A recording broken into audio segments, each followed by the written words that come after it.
The Book of the Damned, by Charles Hoyfort, Chapter 19d. Cosmos, Series 3, Volume 4, page 574. That, upon the 10th of April, 1869, at Autrich, in Bretloyer, a great number of oak leaves, enormous segregation of them, fell from the sky. Very Condé. So little wind that the leaves fell almost vertically. Fall lasted about 10 minutes. Flammarion, in the Atmosphere, page 412, tells this story. He has to find a storm. He does find a squall, but it had occurred upon April 3rd. Flammarion's two incredibilities are that leaves could remain a week in the air, that they could stay together a week in the air. Think of some of your own observations upon papers thrown from an airplane. Our one incredibility, that these leaves had been whirled up 6 months before, when they were common on the ground, and had been sustained, of course not in the air, but in a region gravitationally inert, and had been precipitated by the disturbances of April rains. I have no records of leaves that have so fallen from the sky in October or November, the season when one might expect dead leaves to be raised from one place and precipitated somewhere else. I emphasize that this occurred in April. Law Nature, 1889, Volume 2, page 94.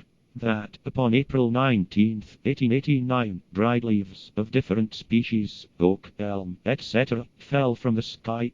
This day, too, was a Condé. The fall was tremendous. The leaves were seen to fall 15 minutes, but, judging from the quantity on the ground, it is the writer's opinion that they had already been falling half an hour.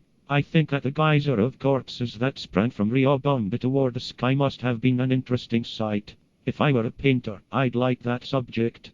But this cataract of dried leaves, too, is a study in the rhythms of the dead. In this datum, the point most agreeable to us is the very point that the writer in Law Nature emphasizes: windlessness. He says that the surface of the Loire was absolutely smooth. The river was strewn with leaves as far as he could see. Astronomy, 1894, page 194. That, upon the 7th of April, 1894, dried leaves fell at Clairvaux and Outeraude, France. The fall is described as prodigious. Half an hour. Then, upon the 11th, a fall of dried leaves occurred at Pontcarre. It is in this recurrence that we found some of our opposition to the conventional explanation. The editor, Flammarion, explains. He says that the leaves had been caught up in a cyclone which had expended its force, that the heavier leaves had fallen first. We think that that was all right for 1894, and that it was quite good enough for 1894. But, in these more exacting days, we want to know how wind power insufficient to hold some leaves in the air could sustain others for days. The factors in this expression are unseasonableness, not for dried leaves, but for prodigious numbers of dried leaves, direct fall, windlessness, month of April, and localization in France. The factor of localization is interesting. Not a note have I upon fall of leaves from the sky, except these notes.